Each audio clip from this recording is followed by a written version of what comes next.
Bonjour bien-aimés dans le Seigneur, gloire soit rendue à Dieu pour cette occasion encore qu'il m'accorde de venir chez vous pour partager la parole du Seigneur. Bien-aimés, nous sommes en train de réfléchir sur notre série que nous avons dénommée « Enseigne-nous à prier » où le Christ est en train d'enseigner sur des leçons précieuses sur la nature de la prière à ses disciples. Et si nous considérons notre texte de base dans le livre de Matthieu 6, le verset 13, la Bible nous dit « Ne nous induis pas en tentation, mais délivre-nous du mal, car c'est à toi qu'appartient dans tous les siècles le règne, la puissance et la gloire. » Parole du Seigneur. Frères et sœurs, nous avons tiré notre 8e point de ce passage de base et nous avons dit que la prière nous aide à être délivrés du mal ou encore dirais-je du malin. Et bien aimé, la semaine passée, les dimanches derniers, nous avons réfléchi tout autour de la délivrance et nous avons dit que la délivrance commence lorsqu'il y a une phrase qui précède, parce qu'on ne peut pas parler de la délivrance s'il n'y a pas eu une situation ou bien un état qui précède la délivrance. Et l'état qui peut précéder la délivrance, nous avons parlé de l'arrestation, l'incarcération, l'effet d'être lié, l'effet d'être emprisonné, c'est ce qui précède la délivrance. Et nous avons défini la délivrance en disant la délivrance met fin à une situation pénible. Lorsque nous sommes dans une situation pénible et lorsque cette situation prend fin, nous disons que nous sommes délivrés. Et aujourd'hui, bien-aimés, j'aimerais que nous puissions continuer sur la même idée. Et j'ai eu à cœur, frères et sœurs, pendant que je priais, enfin que nous puissions parler tout autour de réclamation. Bien-aimés, si nous voyons la parole de Dieu dans le livre de Luc 22, le verset 31 à 32, la Bible nous dit « Le Seigneur dit, Simon, Simon, Satan vous a réclamé pour vous cribler comme les froment. Mais j'ai prié pour toi, afin que ta foi ne défaille point. Et toi, quand tu seras converti, affermis tes frères. » Bien-aimés dans le Seigneur, si nous arrivons à voir cette histoire, la Bible nous montre que le Seigneur avait envoyé ses disciples pour aller guérir les malades, annoncer la bonne nouvelle et chasser les démons. Et les disciples étaient dans la joie parce que les démons leur obéissaient et ils sont revenus auprès du Seigneur pour lui parler. Ils étaient tellement dans la joie en disant que les démons nous ont obéi, que nous avons chassé les démons, nous avons guéri les malades. Et Christ reprend la parole en disant « Ne vous réjouissez pas de ce que les démons vous sont soumis, mais réjouissez-vous plutôt parce que vos noms sont inscrits dans le livre de vie. » Et là, ils étaient en train de discuter avec ses disciples. Ils ont repris une discussion en parlant de qui sera le plus grand. Et du coup, Christ change de conversation pour dire à Simon, « Simon, Simon, Satan t'a réclamé, vous a réclamé pour vous cribler comme les froment. » Je me suis posé une question, mais comment est-ce Simon qui venait de chasser les démons, Simon qui était dans le service du Seigneur, Satan l'a-t-il réclamé? Bien-aimé dans le Seigneur, j'aimerais dire à quelqu'un que les réclamations sont là dans la vie de l'homme. Il y a des réclamations pour certaines personnes d'ordre ancestral. Il y a des réclamations, bien-aimés, tribales. Il y a des réclamations sectorielles. Il y a aussi des réclamations familiales. Frères et sœurs, si nous pouvons définir ce qu'est une réclamation, nous allons dire que la réclamation, c'est l'action de réclamer, de s'adresser à une autorité pour faire reconnaître l'existence d'un droit. En d'autres termes, la réclamation, c'est une plainte ou encore une revendication. Bien-aimés, je viens de nous dire qu'il y a des réclamations d'ordre ancestral. Satan réclame l'homme. Si nous arrivons à lire dans Matthieu 4, lorsque Satan a emporté Christ sur une montagne en lui montrant la gloire du monde, La Bible dit que Satan dit à Jésus, tout ceci m'a été donné, l'autorité, tout ce qu'il y a là. Nous comprenons automatiquement que Satan l'avait reçu d'Adam. Quand Adam a désobéi à l'ordre divin, automatiquement, l'autorité est passée d'Adam à Satan. Et comme Satan détenait l'autorité, la Bible dit de lui-même qu'il est le prince de ce monde. C'est-à-dire, le monde est sous la gouvernance de Satan. Satan agit. Et la Bible nous dit, bien aimé, comme je vous l'avais lu, que Satan est descendu sur cette terre animé d'une grande colère, sachant qu'il a peu de temps. Il réclame l'homme, oui, à cause de la situation, à cause de ces péchés originaires d'Adam, dont nous sommes des victimes. La Bible dit, tous ont péché. C'est à cause du péché d'Adam qu'aujourd'hui, bien-aimés, que le diable nous réclame. Aussi longtemps nous aurons la chair, aussi longtemps que nous serons sur cette terre, nous aurons des réclamations de Satan. En d'autres termes, lorsque je dis Satan nous réclame, cela veut dire Satan revendique un droit sur nous. Étant donné qu'il est le prince de ce monde, il a le contrôle de ces derniers. Bien-aimés, dans le monde spirituel, il existe des hommes forts, il existe des bourreaux, des autorités qui ont établi et qui ont placé des cachots, des cages, qui ont placé des prisons pour nous enfermer, enfermer certaines familles, enfermer certaines personnes, enfermer certains groupes, afin que ces personnes soient limitées pour ne pas franchir d'autres domaines dans leur vie.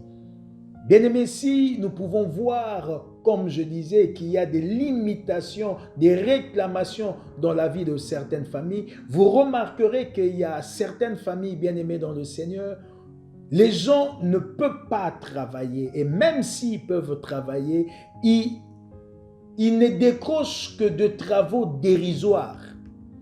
Il y a d'autres personnes ou d'autres familles que les gens ne se marient pas. Et même s'il peut arriver que ces derniers puissent se marier, le divorce est tellement si proche. Le divorce ne tarde pas à venir. Vous remarquerez aussi, bien-aimés, qu'il y a certaines personnes, certaines familles où vous voyez qu'il y a une maladie héréditaire. Tout membre de cette famille meurt toujours d'une maladie bien déterminée. C'est comme je disais la semaine passée, le dimanche, qu'une famille où la mère est décédée du cancer de sein, la fille est décédée du cancer de sein, sa fille aussi est décédée du cancer du sein. Il y a des familles comme ça, bien-aimés, que vous trouvez que maman était décédée de l'hypertension, les enfants, les membres de famille, où vous trouvez une maladie persistante dans une famille. Et là aussi, bien-aimés, comme je disais, vous pouvez remarquer que ce sont des réclamations.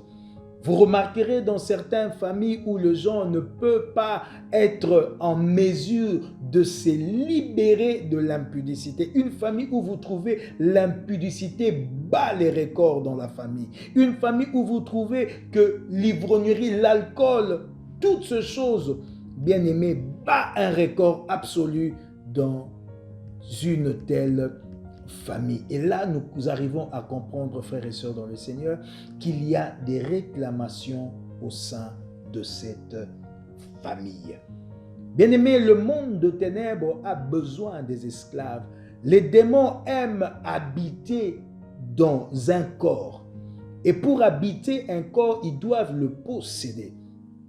Et posséder un corps, frères et sœurs, nous remarquons que les démons mettent en difficulté les blocages, ils mettent les limites dans la vie de cet homme. Souvenez-vous, frères et sœurs, ce que j'ai dit toujours, que le diable ne combat pas le chrétien seulement, le diable combat l'homme. Il a la mission de le détruire. Il a la mission de renverser ses rêves. Il a la mission que la plupart des hommes puissent l'accompagner à sa destinée. Bien-aimés dans le Seigneur, les réclamations démoniaques ont pour but de nous faire reculer, de nous ramener toujours en arrière. Voilà pourquoi même lorsque un corps est possédé, même après délivrance, bien-aimé dans le Seigneur, ces démons vont chercher encore plus fort que lui afin de reposséder encore ce même corps auquel ils ont été chassés. C'est pour dire à quelqu'un que le monde des ténèbres travaille. Il y a des bourreaux qui s'élèvent pour détruire la vie des hommes. Satan, bien-aimé dans le Seigneur, réclame le monde, car nous venons tous du monde.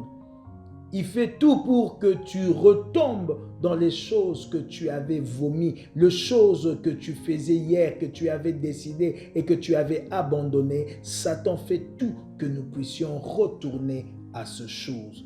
Une personne qui avait arrêté avec l'alcool, qui avait arrêté avec quoi que ce soit, Satan vient à cause de réclamation. Il veut te tirer encore en arrière. Si tu ne tiens pas tête, frères et sœurs, à Satan, si tu ne tiens pas ferme à des décisions, automatiquement, l'homme recule à ce qu'il avait abandonné. Bien-aimé dans le Seigneur, j'aime toujours dire que le diable est un terroriste, et comme un terroriste qui sème la terreur dans la vie de l'homme. Il sème la désolation, il sème le chaos dans la vie de l'homme. Il est vraiment un opposant à la marche de l'homme pour connaître le succès. Il ne permettra pas, ni toi, ni moi qui te parle, à être en paix, à connaître le succès, à vivre dans la victoire, dans la quiétude. Non, le diable cherche toujours que nous puissions vivre dans l'inquiétude, que nous puissions vivre les déboires, que nous puissions vivre tout ce qui est mauvais et impossible, afin que nous ne puissions pas vivre la paix. Bien-aimé dans le Seigneur, j'ai une bonne nouvelle à t'annoncer. Malgré tout ce que le diable peut faire, malgré les hommes forts établis dans ta vie, je suis venu te dire que nous aussi, nous avons un homme plus fort qu'eux. Et qu'aujourd'hui, le Seigneur est prêt à nous aider, est prêt à nous délivrer de la main de l'homme fort qui habite longtemps dans nos vies. Il nous suffit juste de prier, d'invoquer le Seigneur Jésus-Christ afin qu'il puisse briser les autels, briser les prisons où nous avons été enfermés des années, où les réclamations, bien-aimés dans le Seigneur, se présentent devant nous afin que nous puissions que vivre le bas et vivre en arrière, afin que l'homme ne puisse pas avancer vers sa destinée. Frères et sœurs dans le Seigneur est là pour nous aider à nous libérer, à nous délivrer de la mort prématurée, à nous délivrer de l'instabilité, à nous délivrer de la pauvreté. Oui, le Seigneur délivre de la pauvreté, bien-aimé dans le Seigneur. Il y a des familles où il y a des réclamations de la pauvreté. La pauvreté se présente, quoi qu'il fasse, il n'arrive pas à évoluer. Bien-aimés, si nous voulons considérer notre texte de Luc 22, Jésus dit « Simon, Satan t'a réclamé ». Bien-aimés, je me suis posé une question, mais pourquoi Jésus dit « Simon, Satan t'a réclamé ». Et pourtant, Simon était déjà dans le service. Il chassait les démons. Mais pourquoi Satan l'a-t-il réclamé? Et là, je vois que le Seigneur n'a pas parlé de Pierre, ni disant comme il avait l'habitude de dire Simon-Pierre. Mais là, la Bible dit Simon. Bien-aimé, ici, j'aimerais dire à quelqu'un que Pierre était un homme régénéré, un homme qui vivait dans la main de Dieu, que personne ne pouvait l'arracher. Mais cet homme Pierre avait la nature de Simon, avait la nature de l'homme humain. Il avait la nature humaine. Et c'est de cette nature que Satan réclamait. Voilà pourquoi Jésus dit, Simon, Simon, Satan t'a réclamé. Parce que la nature de Simon est la nature qui a hérité des réclamations ancestrales, des réclamations familiales, des réclamations sectorielles. Bien-aimé dans le Seigneur, Simon était un homme ordinaire et un pêcheur de poissons. L'image d'un homme brillant, image d'un homme travailleur, intelligent, mais vivant dans la pauvreté, vivant vivant dans les échecs constants. Frères et sœurs, si nous pouvons parler de Simon, même le nom de Simon veut dire qui est exaucé. Mais Simon n'arrivait pas à vivre l'exaucement de ses prières. Tout ce qu'il faisait, Simon n'arrivait pas à réussir. Aujourd'hui, nous pouvons dire que Simon est l'image d'une personne dont les parents ont des moyens, une personne intelligente, mais qui n'arrive pas à terminer ses études. Aujourd'hui, à l'université, échec sur échec, mais quand tu regardes cet homme, c'est un homme intelligent, une femme intelligente, une personne intelligente, mais cette personne n'arrive pas à finir ses études, n'arrive pas à avancer pour décrocher un diplôme. Bien-aimé, Simon est l'image d'une personne brillante à l'université, mais après cela qui n'arrive pas à décrocher un emploi. Nous pouvons dire cela représente Simon. Simon peut être l'image d'une personne qui a tellement de belles idées, mais une fois qu'il met ses idées en application, vous sentez un blocage et rien ne marche. Simon bien-aimé peut être encore l'image d'une personne qui a du mal à se marier. Quoi qu'il fasse, le mariage n'arrive pas. Même si le mariage arrive, aussitôt arrivé, le divorce se présente. Simon bien-aimé est encore l'image d'une personne dont le business a du mal à décoller et dont la réussite n'est dire que trop peu de temps. Ceci, bien-aimé, peut être l'image de Simon. Peut-être dans ta vie, je ne sais pas ce que Simon peut représenter, mais Simon peut représenter quelque chose, une femme docile, une femme posée, mais ne vit que des déboires. Un homme qui est intelligent, mais qui vit que les malheurs dans sa vie. Simon peut représenter tout cela. Mais bien aimé, j'aimerais au moins parler de certaines réclamations.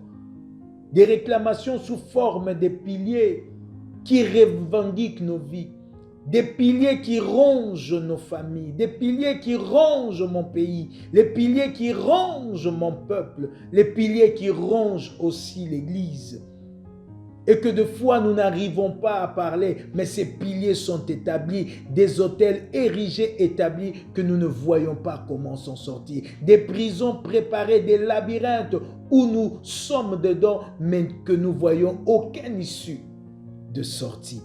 Et parmi les piliers que j'aimerais parler ce matin, bien aimé, le premier pilier que j'aimerais nous aborder, c'est le pilier du célibat ou encore la prison du célibat.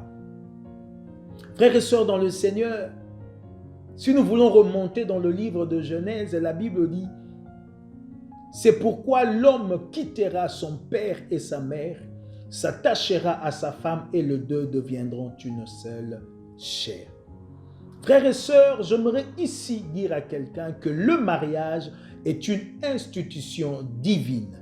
Et cette institution divine est attachée une bénédiction. Quiconque entre dans cette institution est automatiquement béni. Le diable, sachant que le mariage est une institution divine et que la bénédiction est attachée à cette institution, le diable ne permet pas que les hommes puissent entrer dans cette bénédiction divine. Voilà pourquoi le diable nous réclame. Il place des prisons, des limitations dans nos vies afin que nous ne puissions pas accéder au mariage. Il y a le prison du célibat, frères et sœurs dans le Seigneur, dans la vie de certaines familles.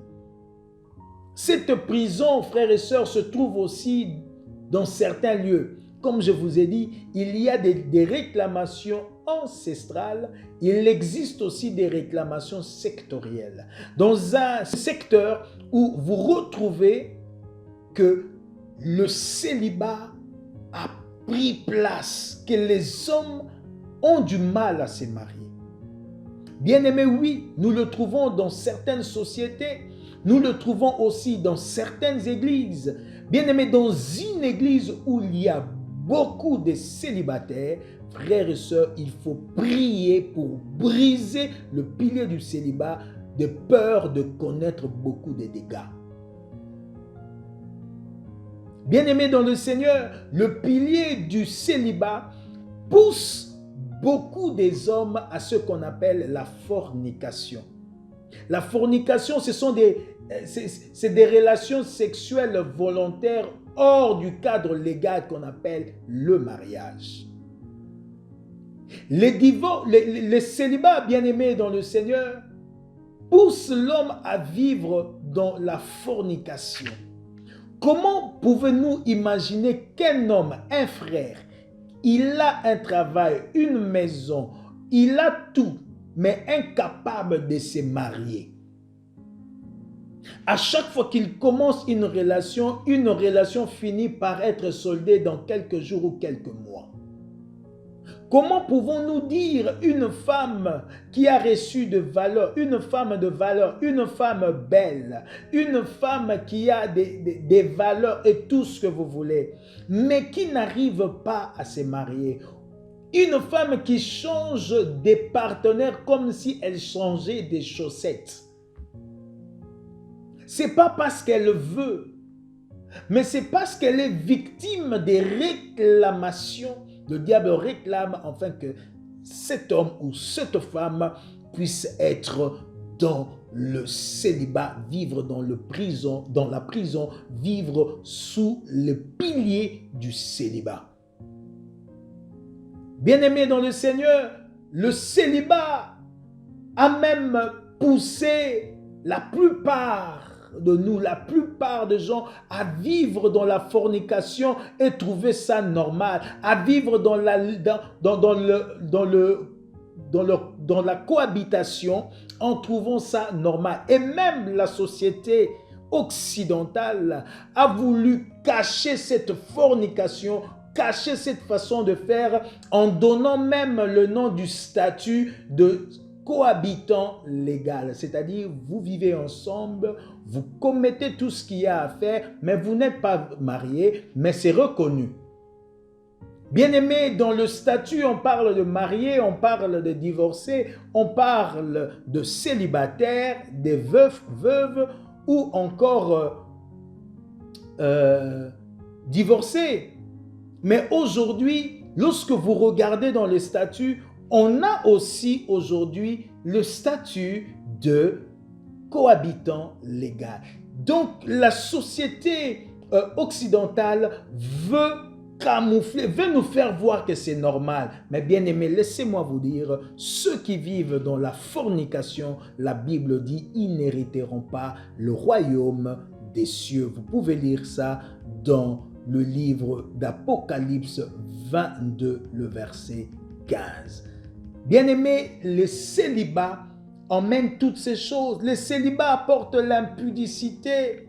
L'homme n'est pas stable. Lorsqu'on parle de la fornication, c'est ce qu'on appelle le péché de la chair. Frères et sœurs, que le Seigneur nous aide à sortir de cette prison, à briser le pilier du célibat, enfin d'entrer dans la légalité de choses dont on appelle l'institution établie par le Seigneur, le mariage.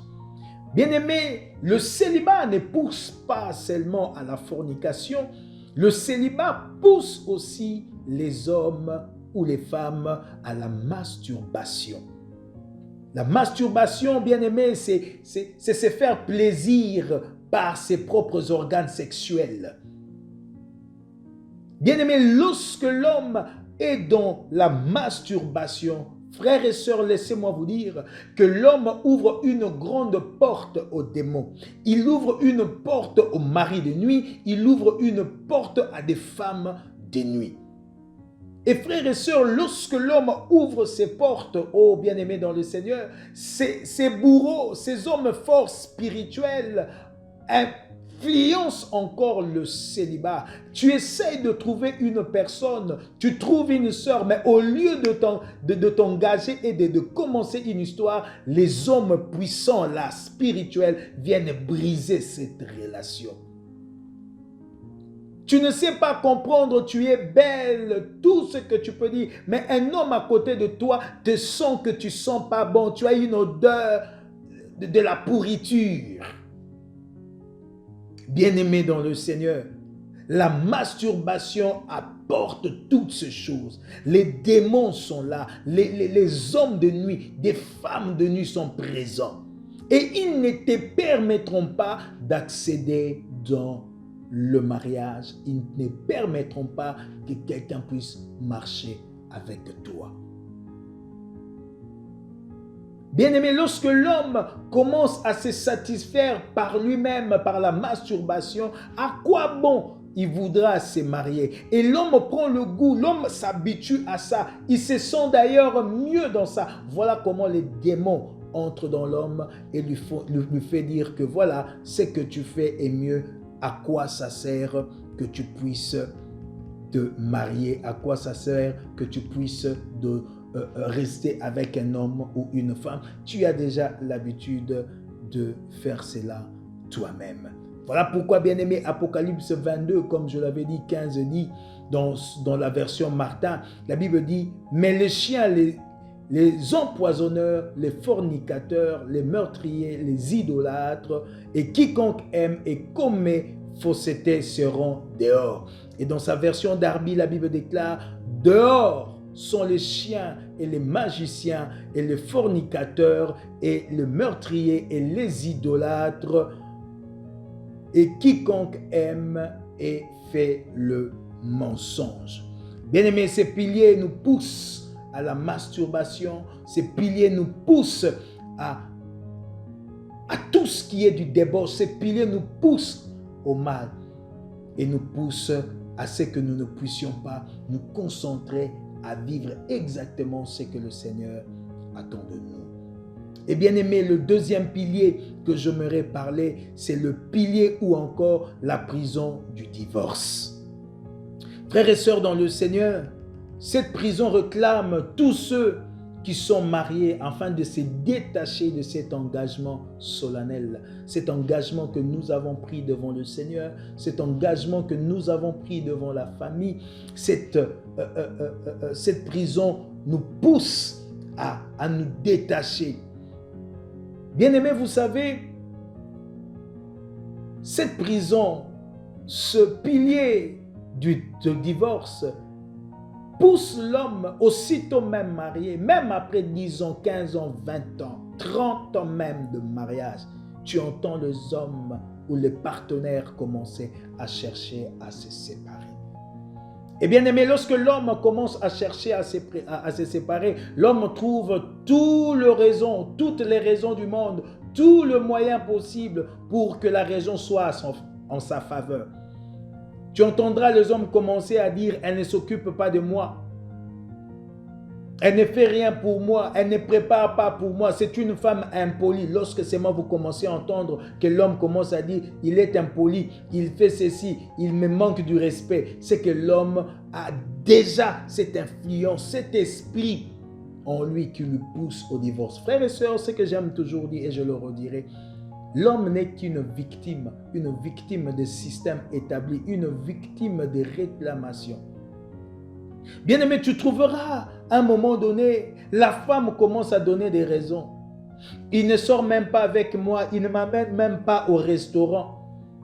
Il ne m'aide pas, il ne fait rien. À quoi bon rester avec cet homme? Et au même moment que le pilier de divorce se lève, cette prison, il le pousse vers les partenaires de personnes qui peuvent l'accompagner à bien acheminer avec leur décision de divorce. Tu entendras du côté de l'homme des amis qui pourront dire « mais tu ne trouves pas qu'elle exagère, tu peux avoir aussi une autre femme à côté, comme ça tu pourras être à l'aise ». Bien aimé, le pilier du divorce pousse l'homme à la débauche, pousse l'homme à l'adultère, de violer cet engagement entre les époux. Les divorces, bien aimés, poussent l'homme à cela. Tu entends l'homme commencer à regretter « si je savais, je ne pouvais pas prendre cette femme.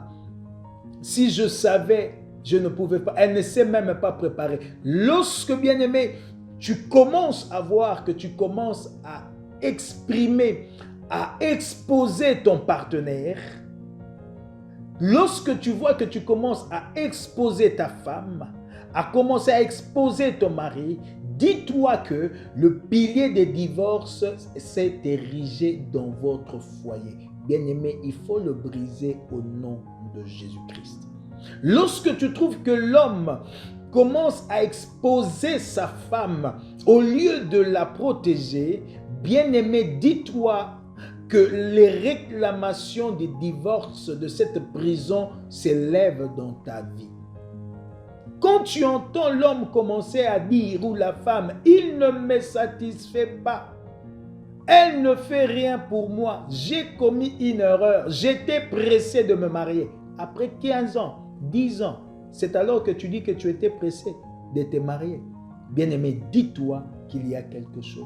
Quand tu remarques que l'homme ou la femme commence à vivre dans la débauche, dans l'adultère, donc la violence du devoir de la fidélité d'un époux, dis-toi automatiquement que ces piliers où il y a des réclamations, des divorces. Bien-aimés dans le Seigneur, que le Seigneur nous aide à briser cette force de divorce dans nos vies. Le diable n'aime pas que les hommes puissent vivre la bénédiction que Dieu a établie sur cette institution, le mariage. Comme je vous ai dit, il y a une bénédiction qui est attachée et le diable ne permettra pas que l'homme puisse vivre cette bénédiction.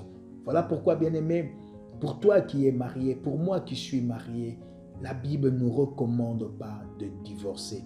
Il est écrit dans 1 Corinthiens 6, le verset 9 et 10, dans la version d'Arby, la Bible déclare « Ne savez-vous pas que les injustes n'hériteront point le royaume de Dieu?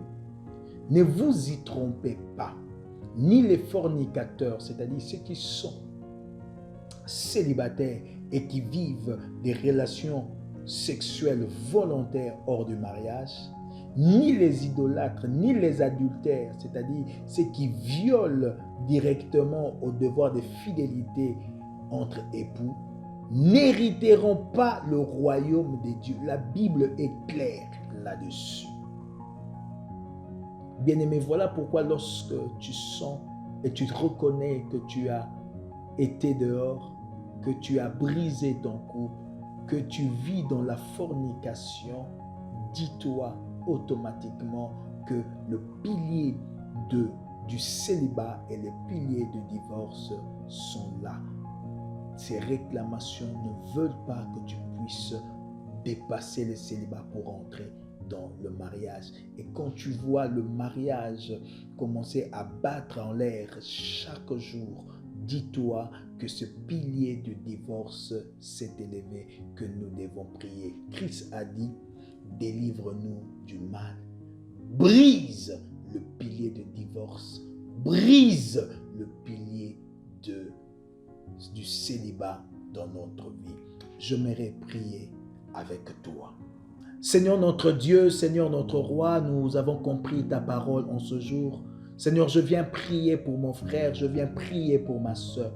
Seigneur, je viens briser le pilier du célibat dans la vie de mon frère, dans la vie de ma soeur. Seigneur, je viens briser, éternel Dieu, les prisons qui se sont élevées dans leur vie. La Bible me dit, qui es-tu grande montagne devant Zorobabel, tu seras aplani.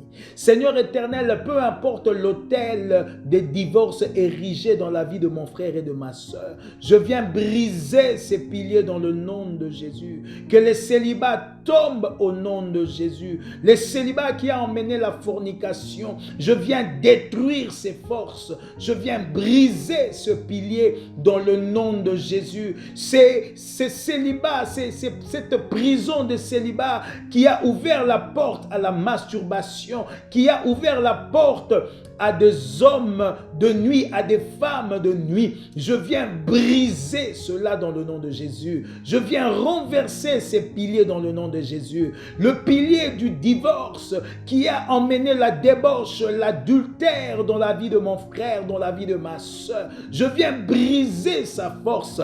Je viens détruire, éternel mon Dieu, toute sémence des ténèbres, sémence démoniaque, que ça soit consumé dans le nom de Jésus-Christ de Nazareth. Père éternel, ô Dieu de gloire, je viens couvrir mon frère par le sang de l'agneau. Malgré les réclamations dans sa vie, malgré les réclamations dans la vie de ma soeur, je viens, Seigneur éternel à Dieu, les couvrir par le sang de l'agneau. Garde tes bien-aimés fidèles à toi, Seigneur. Éternel, combat pour nous dans les combats de nuit, dans des batailles de nuit, tout comme de jour. Combat pour nous parce que nous avons besoin de toi. Étends ta main, Seigneur, ô Dieu de gloire. La Bible me dit, les Égyptiens que je vois aujourd'hui, les piliers du célibat que je vois aujourd'hui, le pilier de divorce que je vois aujourd'hui, je ne les verrai plus jamais parce que cela est brisé, cela est détruit dans le nom de Jésus-Christ. Seigneur, il y a un seul nom qui nous a été donné, c'est le nom de Jésus. Il y a la puissance dans le nom de Jésus. Que le nom de Jésus terrasse les piliers du divorce. Que le nom de Jésus puisse renverser l'autel du célibat au nom de Jésus-Christ de Nazareth. Père, je te loue. Père, je te glorifie. Père, je te bénis pour ce que tu as accompli dans la vie de mon frère, dans la vie de ma soeur, dans ma propre vie, Seigneur. Je prie pour le marié, Père, que tu les gardes. Je prie, Père éternel Dieu, que tu étendes ta main, que le diable se lève d'une manière ou d'une autre. Je déclare, éternel notre Dieu, la stabilité, que nous soyons ancrés en toi, Jésus-Christ, afin que nous ne puissions pas, éternel notre Dieu, balloter comme n'importe comment, éternel Dieu, même si un vent peut souffler fort, mais nous voulons être ancrés en Jésus-Christ de Nazareth. Merci pour ce que tu as accompli. Dans le nom de Jésus-Christ, nous avons ainsi prié et ensemble nous disons Amen. Que le Seigneur vous bénisse, bien-aimés. Nous allons continuer avec d'autres piliers le dimanche prochain. Que la main de l'Éternel vous accompagne et je vous souhaite un bon dimanche. Soyez bénis au nom de Jésus-Christ. Personne ne le fera. Oh, oh, oh, oh, oh. La puissance en le nom de Jésus.